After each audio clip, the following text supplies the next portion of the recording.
Oh my gosh, it's so great to see your face. Thank you. You too. How are you doing? I'm doing great. Let me know if this is distracting. I just got a lot of glare coming in the window, so No, that's all right. I was just trying to mess with angles and stuff too. I don't know if this is good, but you're perfect. Like somebody the other day said, that's just a Zoom background. Like, and I went, oh yeah, I do that in a Zoom background. So anyway, it's so great to see you. I'll just go through a whole rigmarole of stuff here so I can properly introduce you. sounds good. So, welcome to Make Your Own Fun. I'm here with Angie Heimann, singer songwriter, she of the Blush and Roulettes. And I'm going to make sure I pronounce this right because I had to try it twice. The Appalachians. You got it. That's right. Well done. And I believe your most recent recording was Edge of East, right, in 2020? That's right. hmm And I know we've kind of talked a little bit, and I know you're working on some new stuff. So, how's that going? Let's use that as an icebreaker. Oh, sure. That's going great. It's good fun. We actually have a new Appalachians album in the works, and my husband is a recording engineer, so that's really lovely. He That's became convenient. that over the course. Yeah. Yes, I chose wisely. So do you guys have a studio that you rent out or go to, or in the home, like basement, something like that? We have a home studio. We're actually in it right now. Here, I can show you the Whoa! whoa, all the Holy stuff over there. cow! Yeah. That's impressive. Yeah, so we during the Great Stay Home, we moved from the next door garage to our house so that we could be, still using the studio with the kids home and everything. That's awesome. I love the way you phrase that. The great stay home. Yeah, It's such a prettier way to phrase it than lockdown. So definitely. that was going to lead me into a couple series of questions, I guess. So I'm sure, like everybody else, you did the during the lockdown, you did the oh my God, what are we doing? What's happening? And then pajama phase on the couch with Netflix and boxed wine and jars of peanut butter, whatever. Yep. But at a certain point, I like to say you're kind of only left facing yourself. So was there a point in there, as things maybe started to open up in 2020, where you kind of got a shot in the arm, or somebody, or maybe you and your husband says, "Get off the damn couch. Let's do something." Well, yeah, I think we work from home anyway, which is really nice. But I think it was sort of a shocker for all of us, for the kids, and not getting to see their friends and to be at school. But I am kind of a homebody by nature, so in a lot of ways, what I want to do is stay home and be with family and work on music all the time anyway. So it was. It didn't take us too long, I think, to say, okay, this is a great time to get some work done. Um, but the pajamas and the boxed wine, well, those might be permanent habits. That makes sense. So, yeah, and to piggyback on that, and kind of going through, your website and looking kind of, and I know this might be a sore subject, but the touring schedule, and I just couldn't help but notice, like, we were just talking about the Great Stay Home in 2020, where you guys had these dates, and all of a sudden, there was just like this gulf of nothingness. And I think maybe like last fall, you guys started to do some shows or some like sporadic appearances. Yeah. So, what kind of transition was that for you? I think you guys did a bunch of maybe online Zoom performances or YouTube things. So, what was that transition like? Well, that was, we had sort of been on the piggyback of having small kids and moving to a new place. We moved out from Mendocino. That was almost 9 years ago, so it's a long time ago. But yeah, I mean, we had kind of slowed down in young kid phase anyway with touring, but we were actually doing quite a bit with the Appalachians and some with the roulettes. But now we've kind of gotten so into recording and hunkering down, and so we're kind of in that mode right now. We're still in, hunker down and record mode, and then some outdoor gigs and a few indoor gigs. But we're mostly, it's constantly, we're in the constant process of rerouting the best path for for music and for how, but one thing I know is that I can't seem to stop doing it. So That's just, great. That makes sense. So I guess I'm not sure when exactly Edge of East came out. So I'm going to guess that you had those songs written and recorded, and the album was coming out, and you maybe had shows scheduled or a tour itinerary kind of planned. And then what's that process like? What do you have to do? Did the venues reach out to you? Do you reach out to them? Or it was just everything just systematically shut down across the board? And then um I'm sure you had store appearances planned and things like that, because I'm just really curious how that went down. well, so I hadn't really released a solo album in a long time, and I had scoured the internet and took all of my old solo albums off because, 20s songs about things that I don't feel related to anymore, and I feel like my songwriting has developed. So it was sort of just it was always intended to kind of be a quiet solo release, just more about the process of being in the studio and really spending time with the songs in that way. So when it sort of, snuck out in 2020, um, I wasn't thinking too much about what I would have been doing with it otherwise. I think I'm just always, onto the next project. And so I do think sometimes, well, I could still do something with that, but I really just want to keep going and keep No, recording. and I get that. I'm a creative person too, so I get that. There's always that urge to, by the time you're, I'm guessing anyway, by the time you're putting out the album, you've got five or six things ready to go. And I don't know if you kind of just, tease those or do those at sound checks and things like that before shows, just going like, can't wait to get back into the studio, even though Mhm. we're just putting out a new album.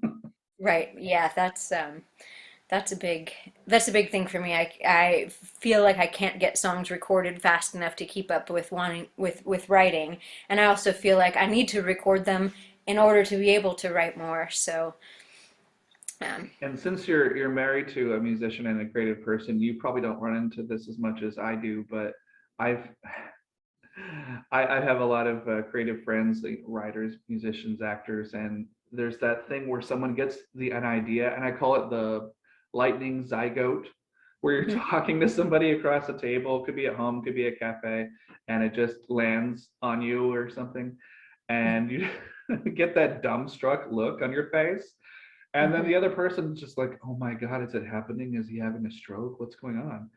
And then you're kind of like doing the timeout of the conversation, just kind of frantically looking for a napkin or pen or something. So does that happen where you've got to time out a conversation if it's someone who's not in your band and say, yeah, just, I just.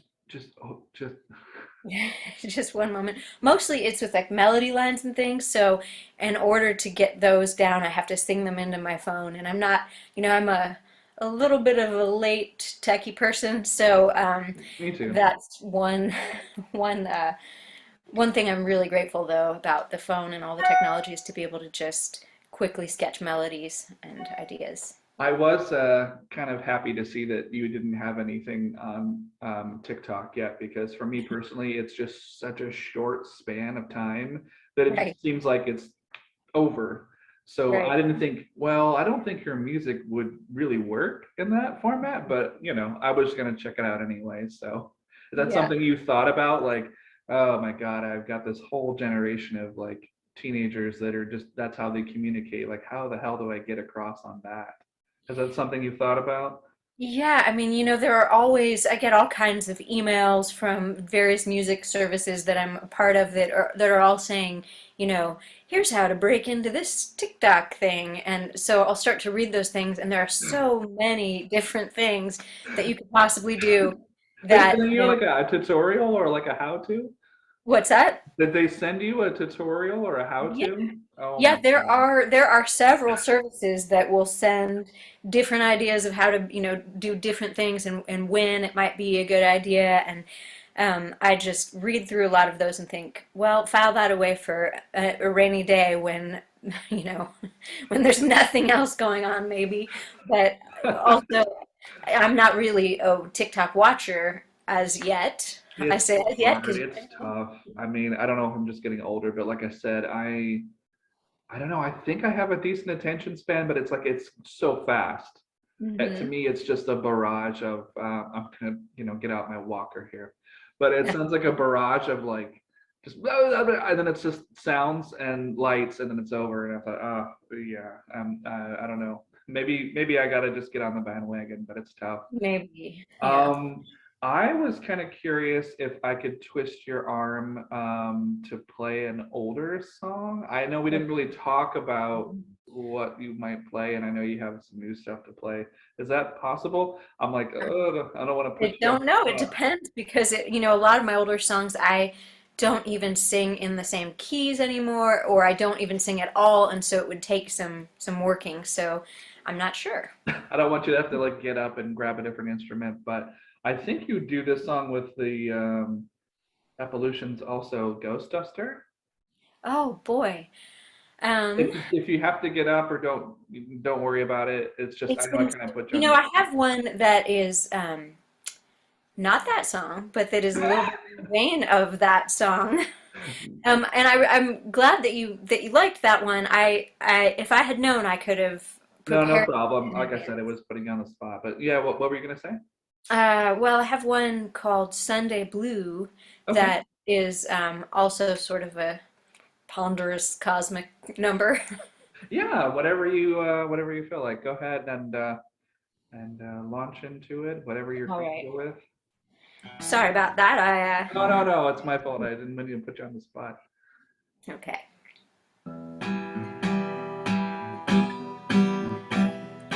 Did you ever find yourself on a late night mission to find some help with your human condition? Wandering the halls, rifling through the drawers.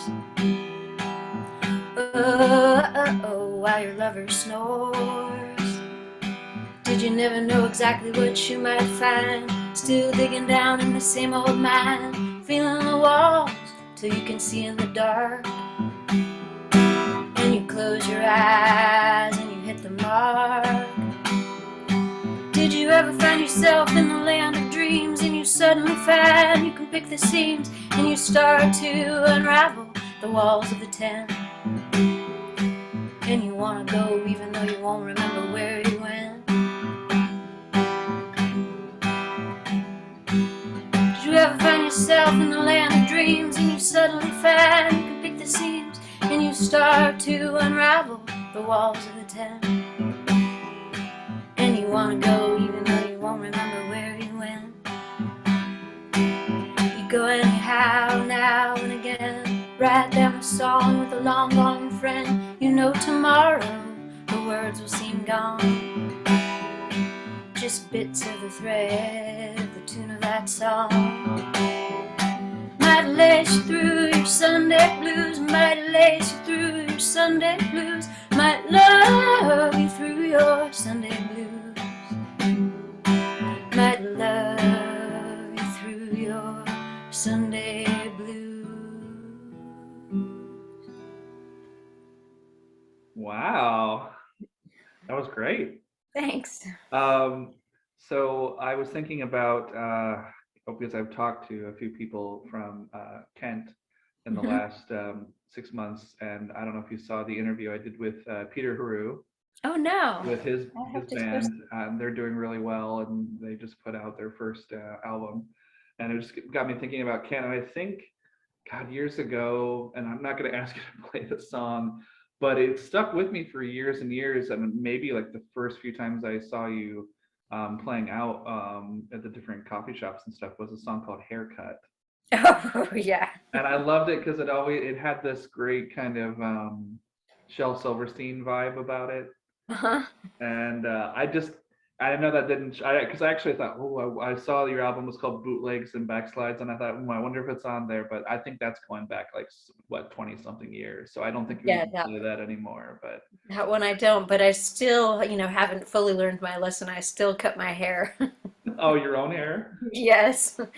Yes, but I still keep threatening one of these days I'm going to get a stylist, but no, not yet. Oh my gosh. So, have you made it back to Kent at all in the last few years? Gosh, it's been a while, and we're due back. We're due to go back, but it's been a while. A few years ago we went, and Mike Winnan. Mhm. Actually, he'd be really an interesting person to perhaps for you to interview. Um, he started up a program called Project Drew, and it was named for his cousin Drew, who was he served in Afghanistan, Oh and wow. um, and after struggling with things that a lot of folks struggle with when they come back from that kind of experience. He took his own life, but Mike started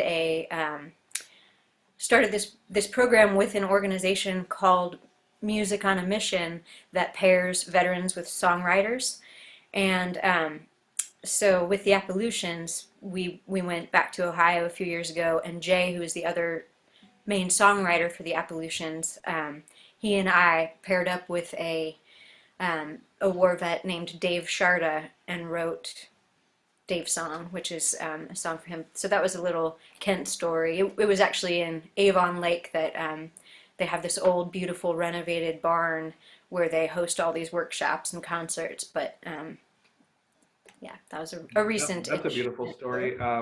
I have not been back to Kent in almost 10 years. Wow. And the last time I was there, I was not like horrified, but kind of just, the passage of time. It just happens, right? Yeah, the We all shock of all change. the new buildings and I everything.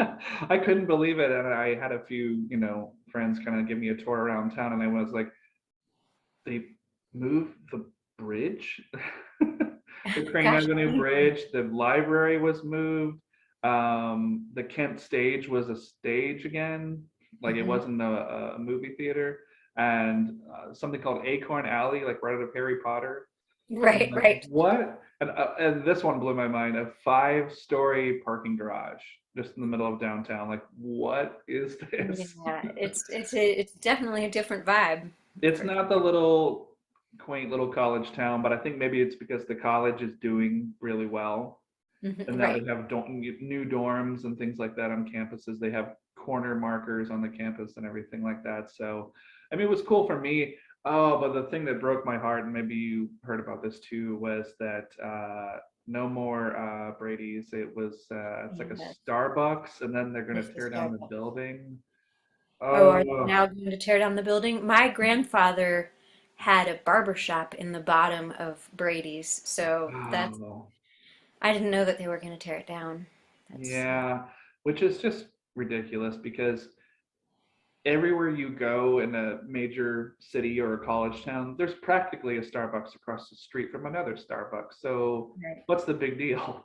And I just love the A-frame, and I remember I have so many memories of that place and doing open mics there, and with my comedy group and other things, and I'm sure there's a lot of other venues you remember in that area, kind of getting your start there too. Yeah, Uh, that was one of the main ones, but yeah, I mean, I just remember lots of open mics, lots of lots of Brady's nights and things like that.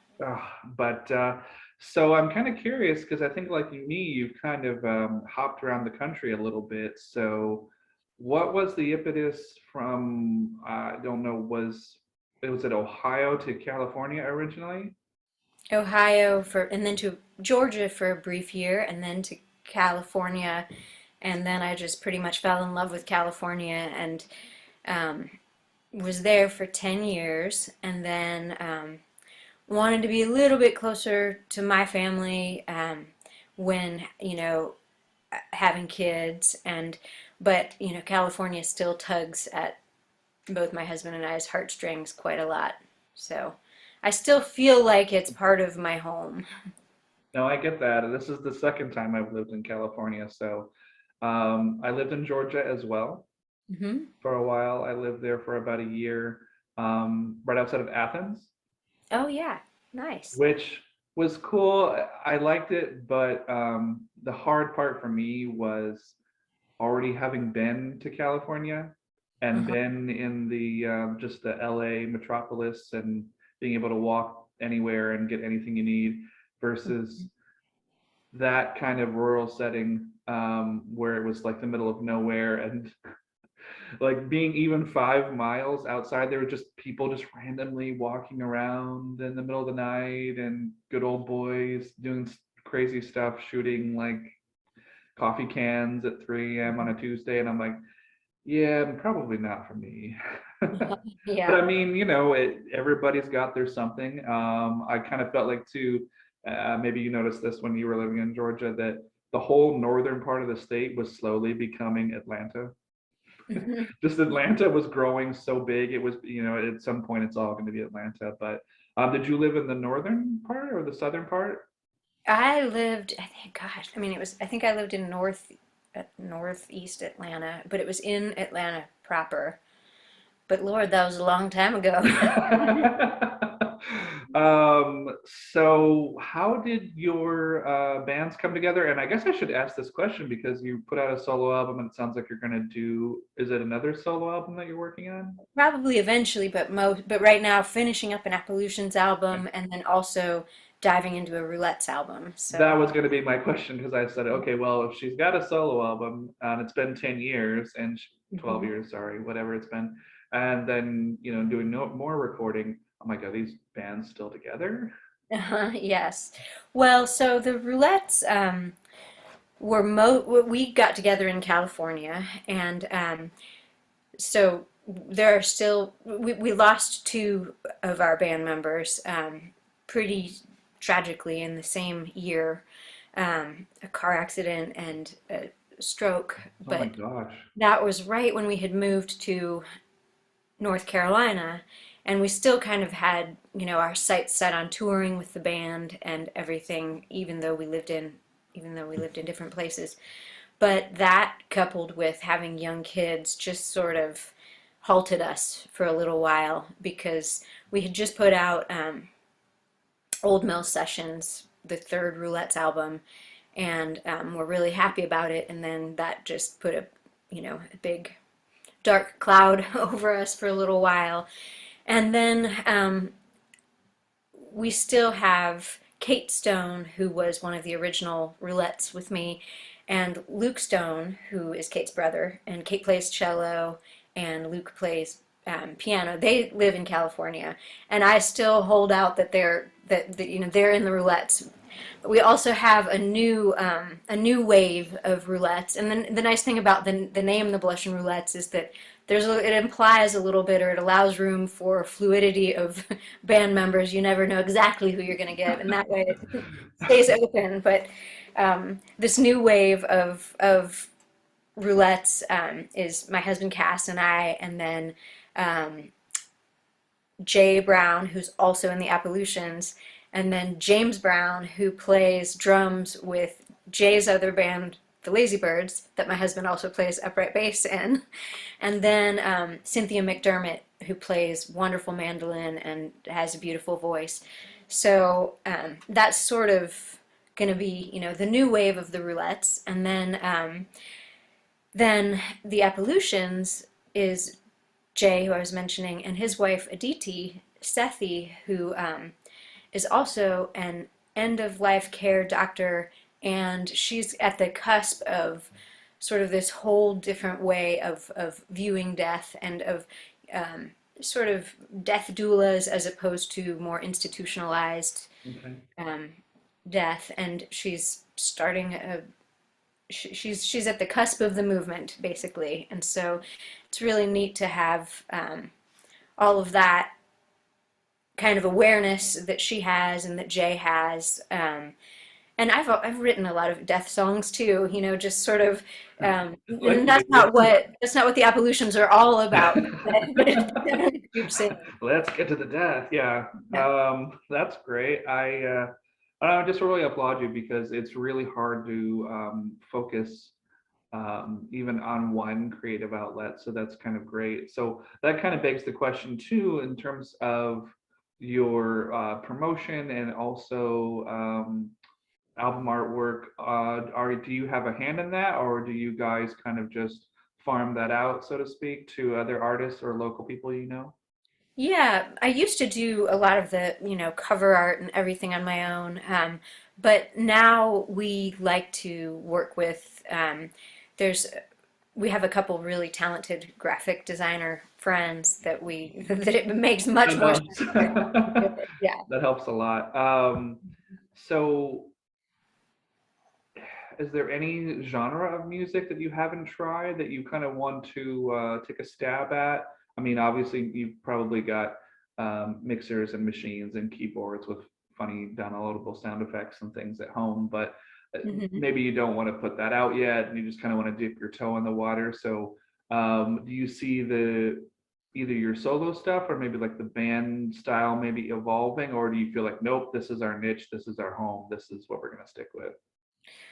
Well, that's a great question. So the Appalachians, Aditi has quite a strong background in Indian music. She was born in India and she grew up learning, taking lessons in that style of singing. And so I think it would be really neat to do both something for the next Appalachians album to sort of do a little bit more East meets West and to also incorporate a lot of kind of jamminess in there because I think that could be the jamminess could be a good bridge. That even sounds like a song title.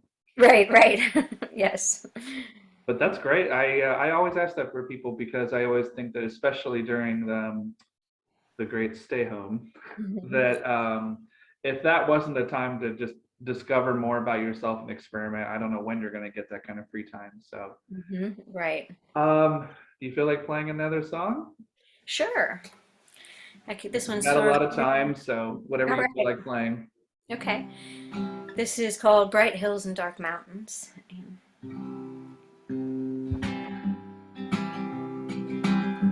Bright hills and dark mountains through the tall, tall grasses, spring green of the valley where I first found my love.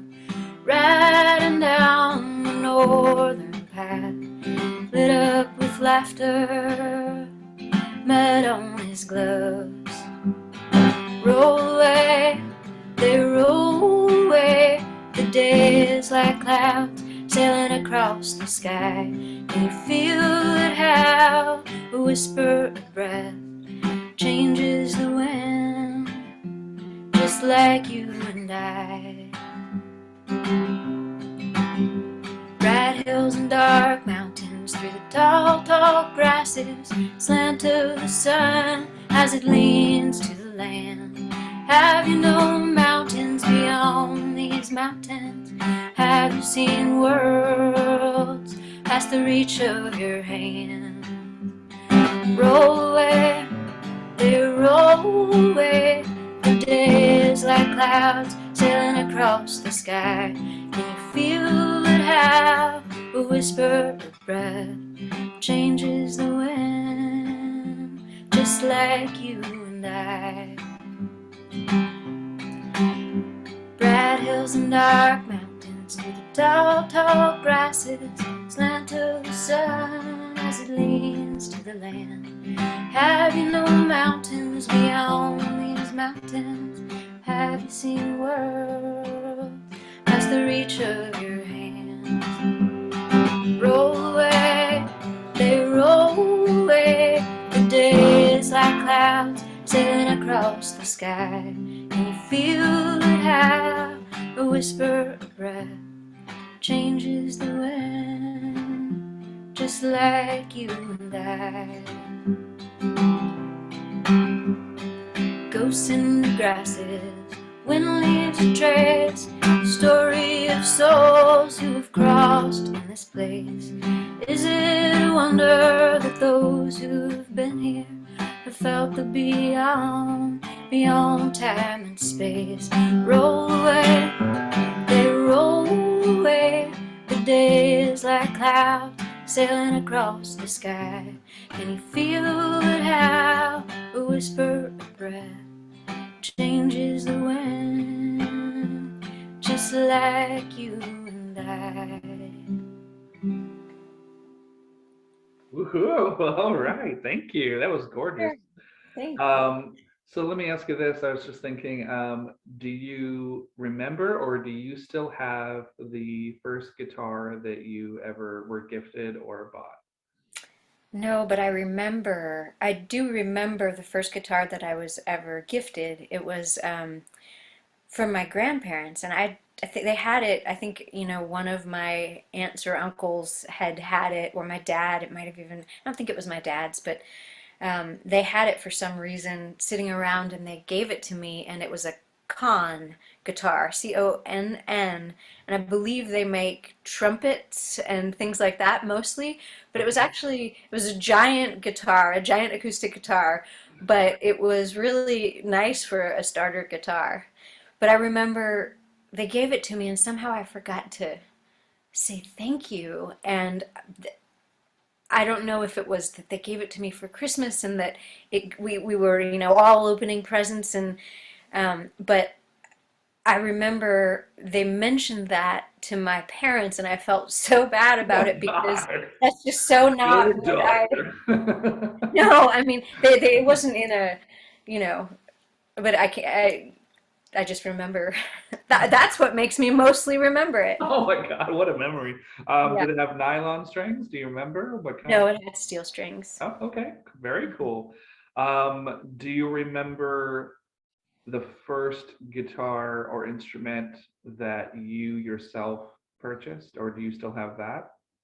I do remember. I don't have that. I had a really lovely Martin guitar that had a Oh, really great bass low end, and it was just when I was starting to do, pluck strum, try to, play bass on my own when I'm playing solo, and so it was great for that. But I went to, this is when I lived in Atlanta. I went to a guitar teacher. His name was Ray Chesna, and he told me like that is ridiculously large for you. You need a I mean, were smaller you like guitar. swimming it behind it or something? Was it? Yes, Oh my yes, gosh. yes. And he even implied like you're trying to, you're trying to play up your own smallness by having a huge guitar. And I was like, no, I'm not. I just liked the way that it sounded. But so then I actually ended up getting this guitar, which has been my guitar since then. I guess I've been over 20 years, but this is a Collings guitar, really nice, Nice.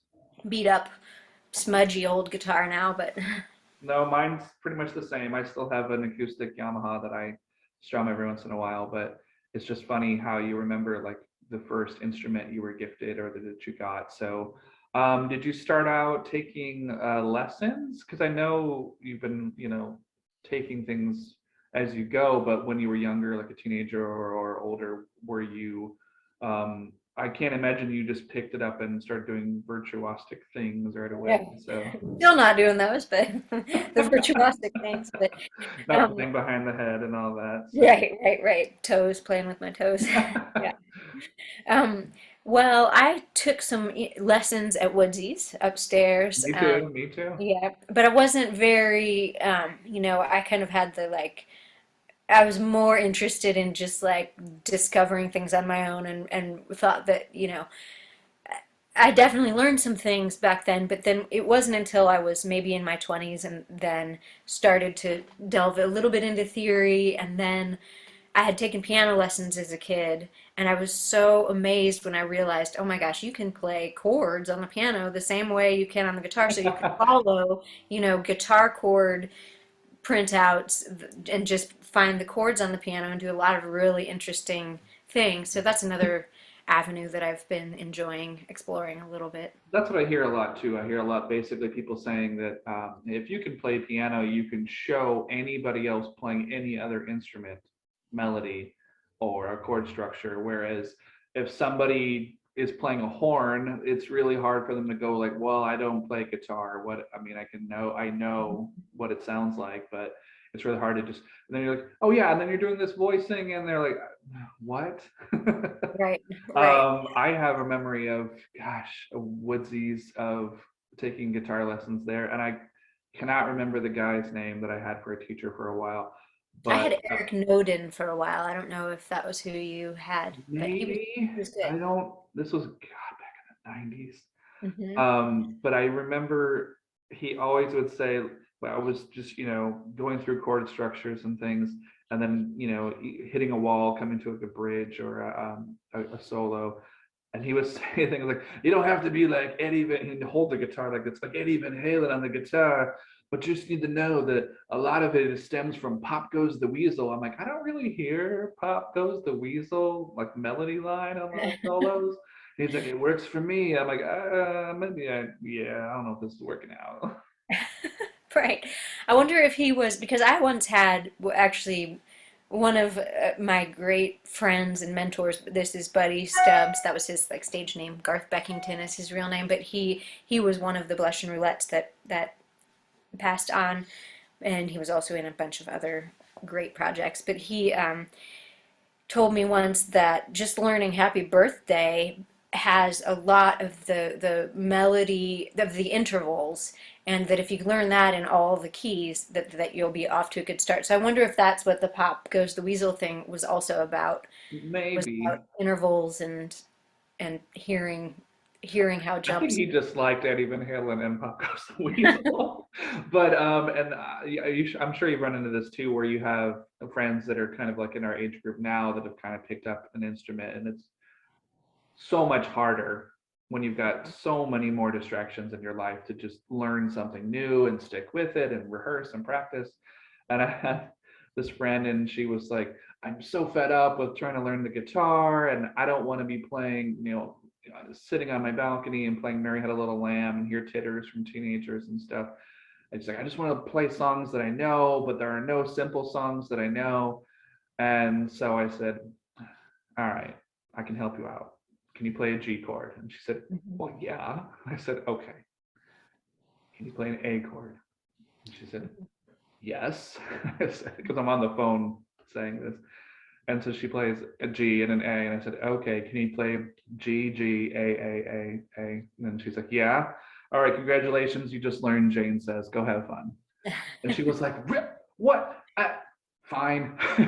And then like she called me a couple days later saying, now I can't stop playing it. So begrudgingly, thank you. But I get that. I get that when you're like an adult, those simple, 3 chord things that you equate with childhood, you're like, oh, I just want to learn songs that I like and that I know, and that kind of dovetails into writing your own things. Mhm. So I'm sure you've had friends and family members that have done that. Has anybody, I'm sure, pestered you for guitar lessons or Angie, show me how you do this? Well, I do teach. I teach. I have about, I think right now, 5 or 6 students. So I teach one day a week, and it's just right because I am learning as I'm teaching, and I don't know how I fell into doing this, but teaching, both beginner piano and guitar and some songwriting, but now I'm, past the point in the piano books that I was when I took piano lessons. So it's challenging me as I am guiding, my student. And then, but I also have, a mom who I meet with on Zoom, and she's often got one of her 2 young kids there with her, and she's Wow. just pushing through, just, doing what she can. So I do believe in lifelong learning, and then I've also got some great. I've got this team of sisters who come over, and they're writing their own songs, and we're even doing little recordings here in the studio, and it's fun. So I do love teaching. That's really exciting. I try to help out young writers or help them with advice and mainly just like little tips for like open mic performances and putting together like poetry chapbooks or I mean I come from a comedy background, performed many shows in Kent and Kent State and Second City and things like that. But there's always something new. There's always something to learn, some new trick or tactic or technique that you never saw coming. And with comedy, it's always the surprise element. That's the funniest thing, Right. and maybe timing. um, Right.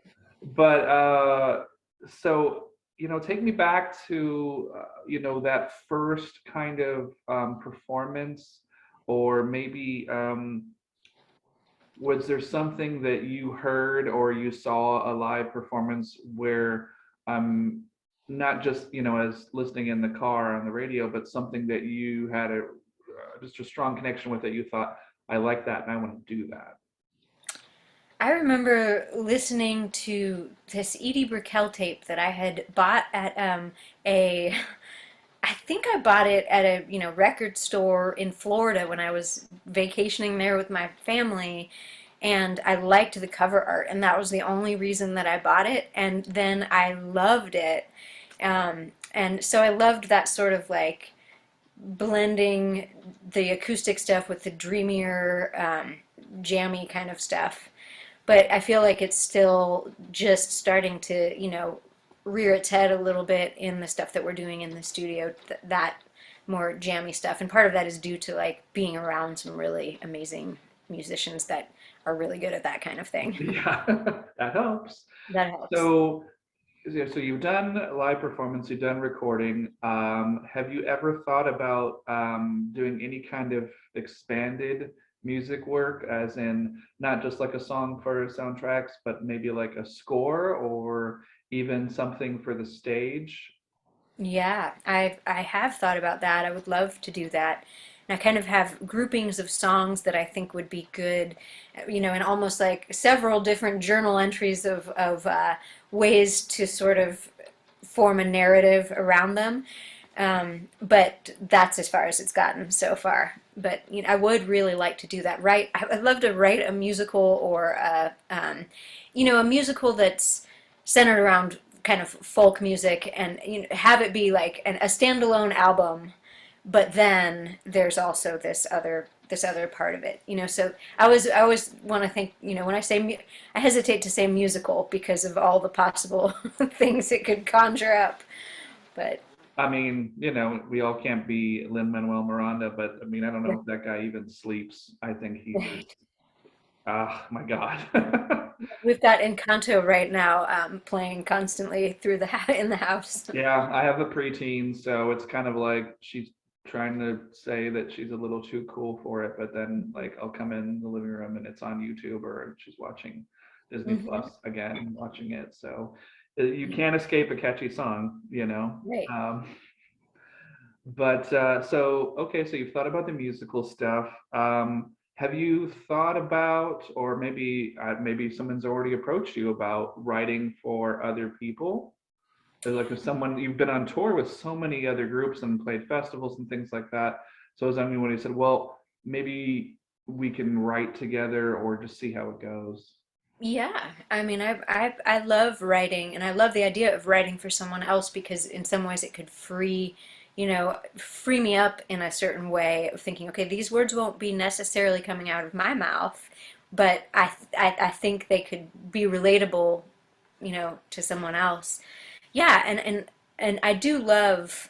I haven't done a ton of co-writing, but now Jay Brown and I have written a few of the songs on the Appalachians album together, and that's gone really well. In spite of the fact that we both really know what we want, but luckily we like each other's styles. And then Cynthia, who's also now in the new wave of the Blush and Roulettes, she and I wrote a song together years ago that I like. So I would like to do more of it, with the folks that I'm in bands with. I'd say is but sure, if someone approached me, I would consider it. It's Yeah. time is short. Yeah, time is short. I mean, throw a dart at the wall and anything you haven't done yet is what I say. Um, are there artists that you follow that were inspirations for you when you were younger that you kind of still follow their career and kind of, I call it not being like a sucker fan, but kind of, lifelong fan where it's like, even if you haven't liked their last few albums, you're like, still have faith in this group or this person, and I just want to see what they're going to do, um, over the course of like your life. There have to have been people that you looked up to when you were younger that you still kind of are curious about what they're going to turn out. Yeah, I well, It's funny, for some reason, Neil Young and Joni Mitchell popped into my mind when you said that, and I think they're fresh on my mind because of the whole Spotify Spotify. thing. Yeah. Yeah, but they're, I mean, they're by far not the only ones that I really love. Their, their catalog of music, but um, I think a lot about how that time, the late 60s and the 70s, was just such a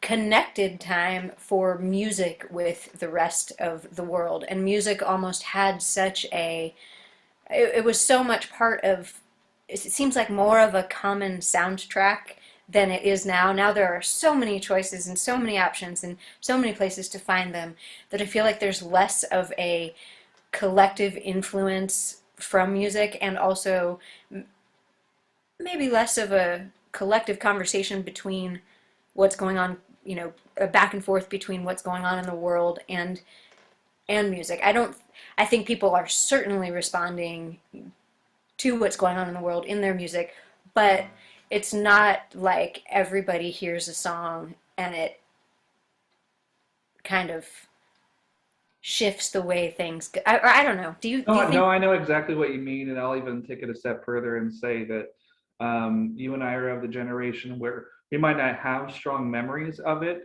of the 70s, but we were babies and kids during the MTV boom. And so everything that came after that is associated with visual art, especially for kids. Right. They, the phrase I always hear is like, have you seen this video? And it's a song. Mm-hmm. And Right. whereas I got to a certain point, and maybe you did too, it's like, I don't really care if it's just people doing a performance video and standing there, or if it's concert footage or something. I care more about the song and what the song is and what it's saying.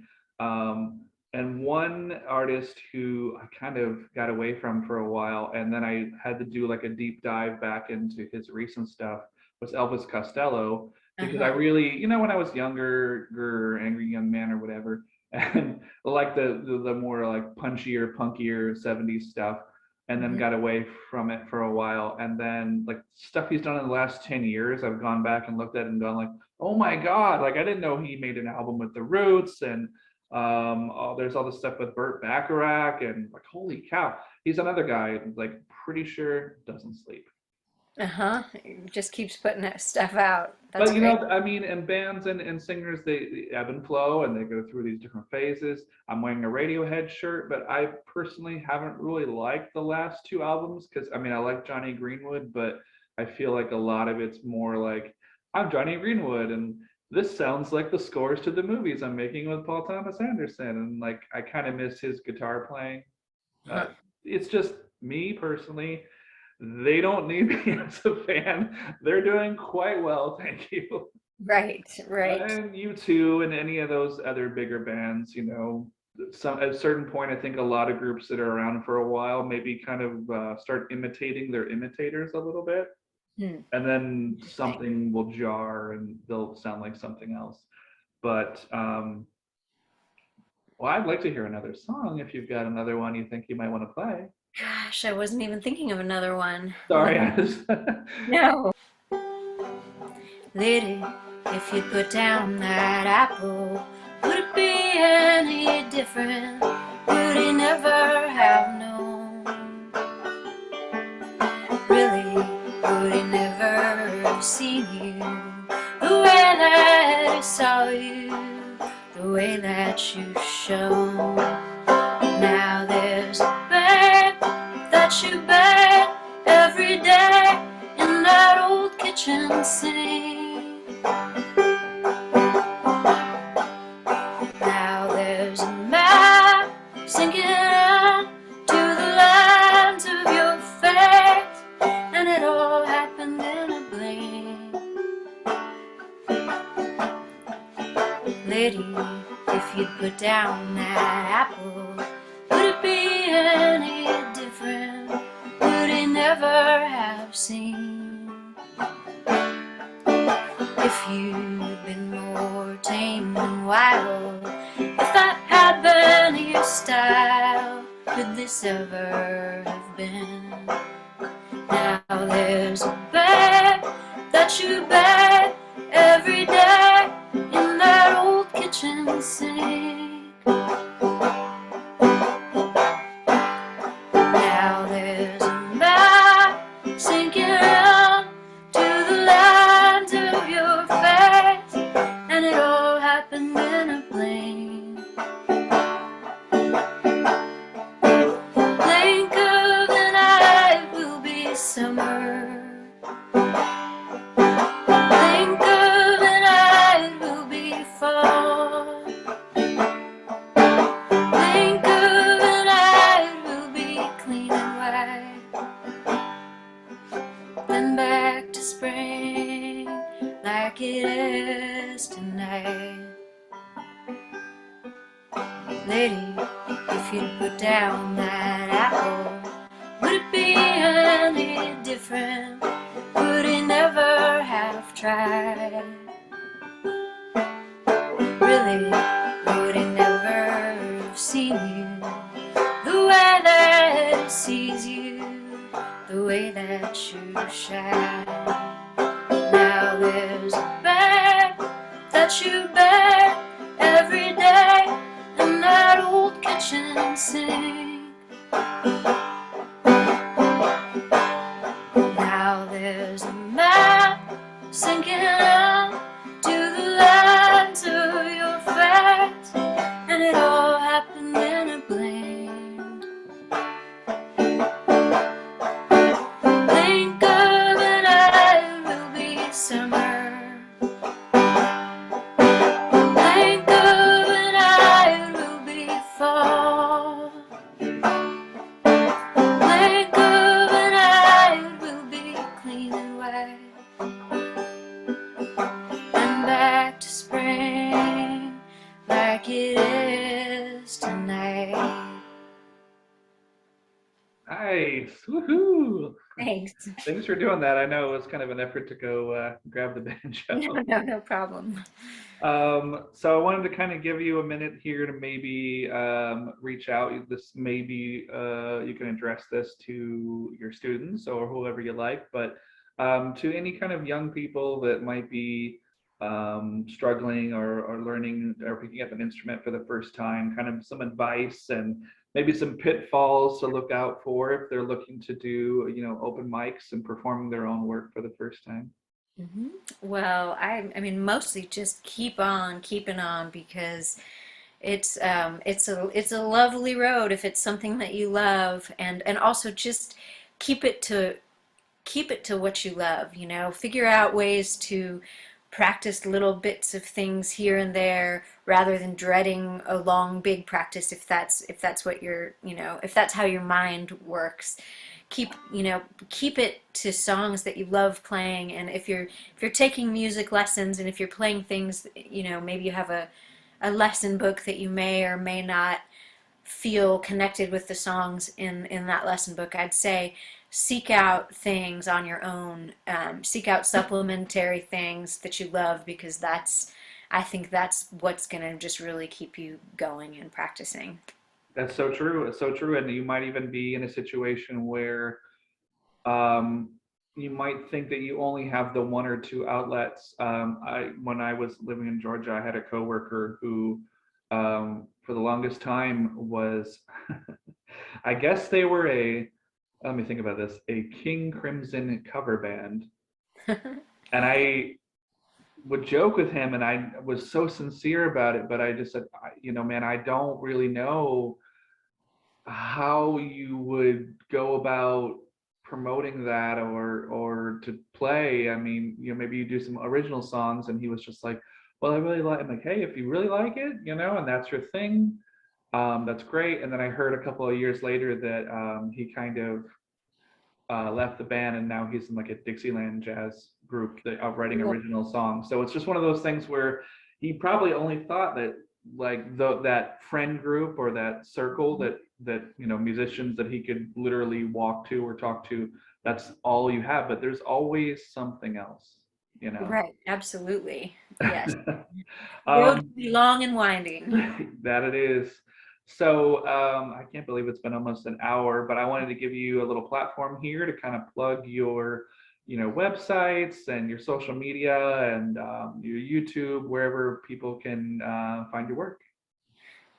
Great. Well, so yeah, the websites sort of have links to all the social media, but Angie Heimann music.com, and that's Heimann, AngieHeimanmusic.com, and then the Appolutions, that one's Applucians.com, and then the Blushin' Roulettes is BLUSHINROULETTES.com. Even though we use a little apostrophe at the end of blushin', we don't do that in the website. You might drive people a little bit crazy if you try to do Right. that. Stay grammatically correct. So tell me, to wrap things up here, what is next for you in terms of the next few months? Do you have like a recording schedule kind of planned out for the spring? New show dates locally or across the country? I think it probably a lot of it depends on what's going to be open in the country, but Yeah, yeah, a lot of it does depend. We're loosely thinking about a California family visit to see Cass's family back in Mendocino, and we always want to play when we go back there. But that also kind of depends, on how everything's going. But we are gearing up for some more regional stuff around here. As the weather gets better, we know we'll at least be able to do a lot of our outdoor gigs. But we have a gig at the Gray Eagle with the Blush and Roulettes, the Appolutions, and the Lazy Birds, which is the band that my husband plays bass in with our other bandmate Jay.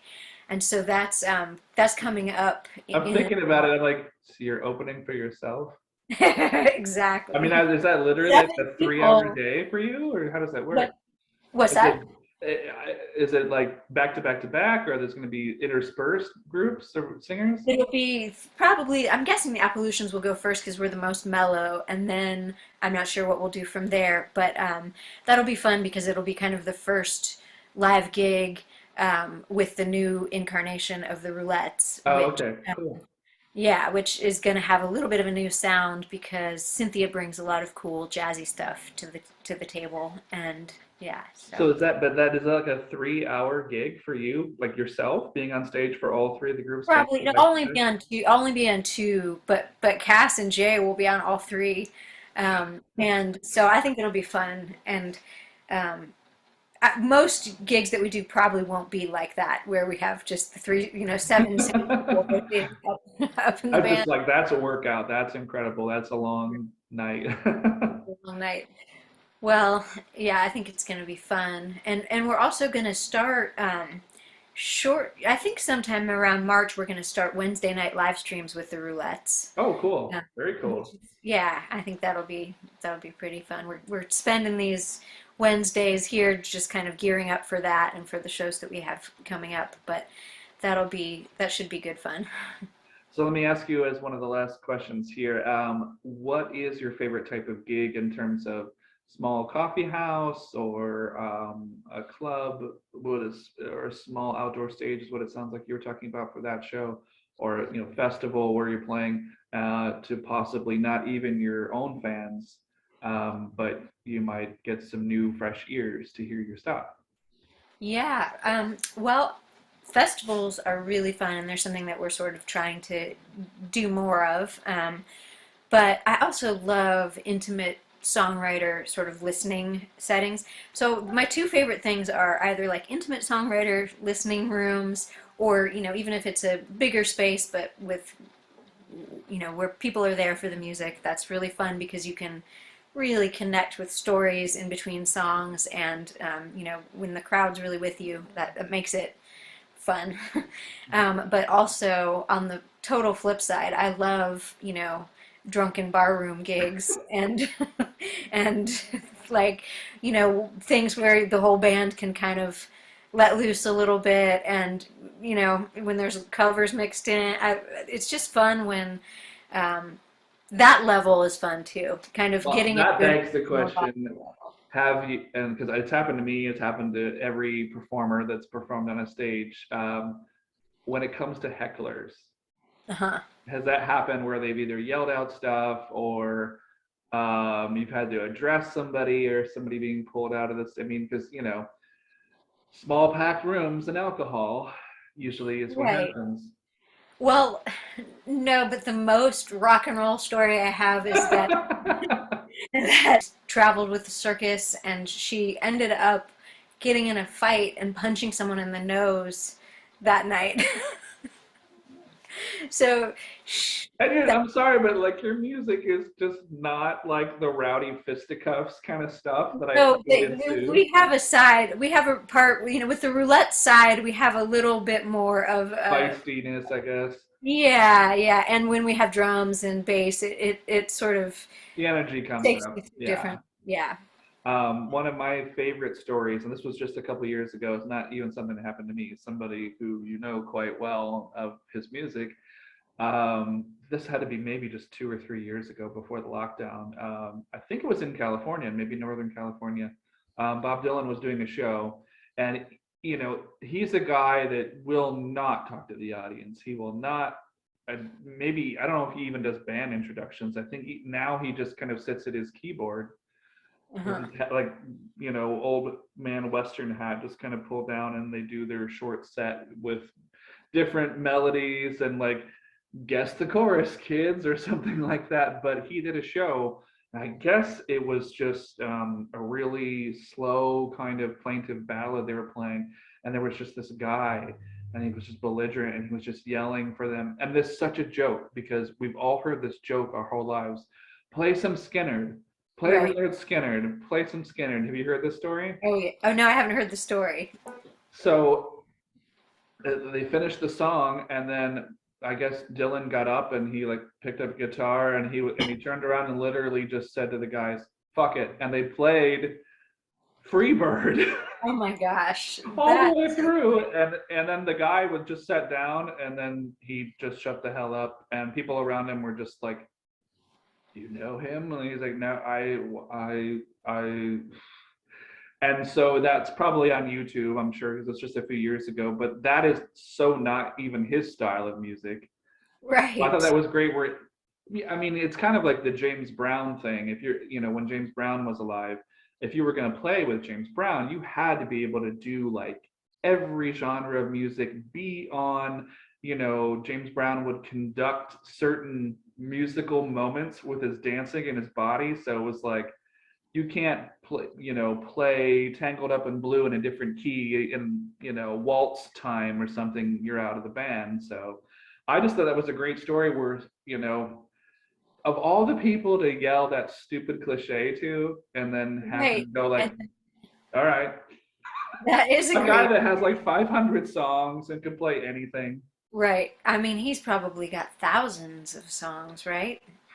Maybe. I'm guessing. At least 2,000. That's my that guess. we've heard of. Yeah.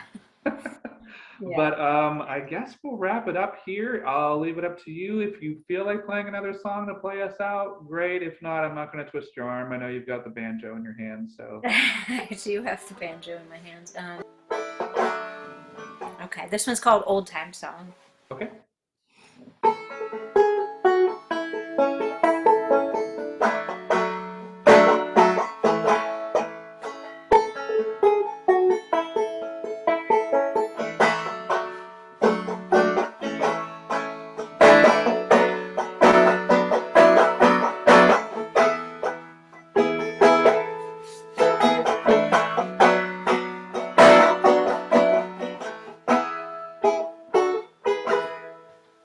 When the cobwebs start and your mind gets clouded,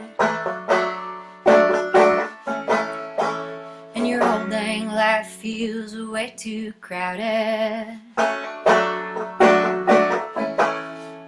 and you ain't got time to put your feet up long.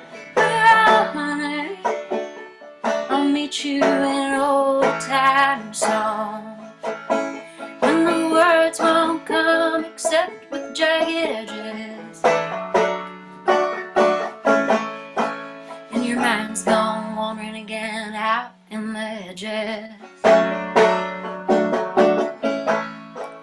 and your days won't let you see your love's all gone.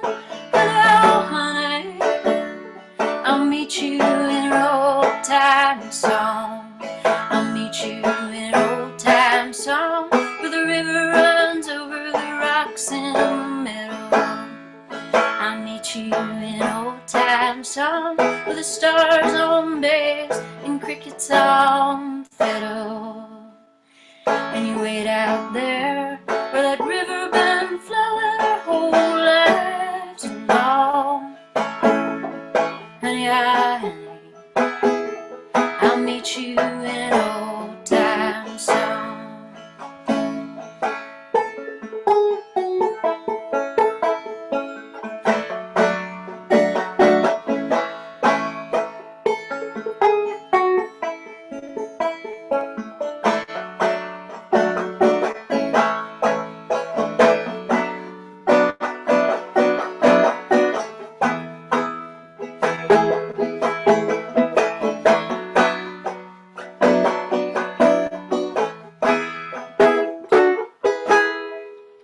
When talking to you is like talking to air,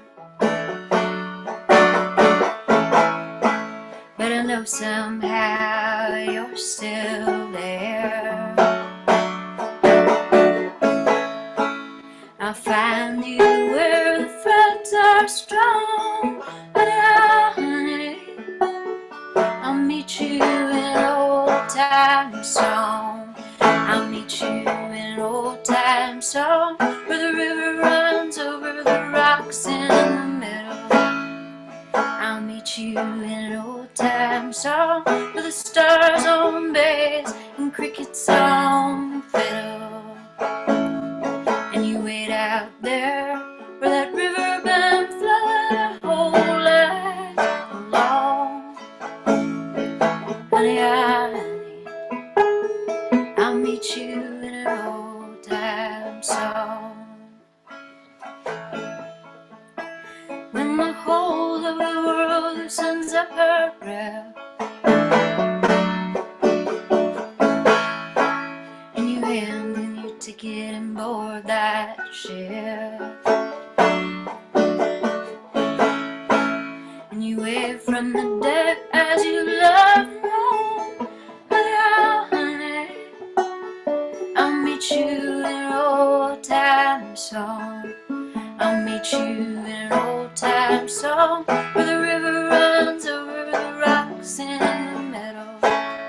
I'll meet you in an old time song with the stars on bass and crickets on fiddle. And you wait out there where that river been flowing our whole lives long. Honey, I'll meet you in an old time song. All right. Woohoo. So that wraps us up.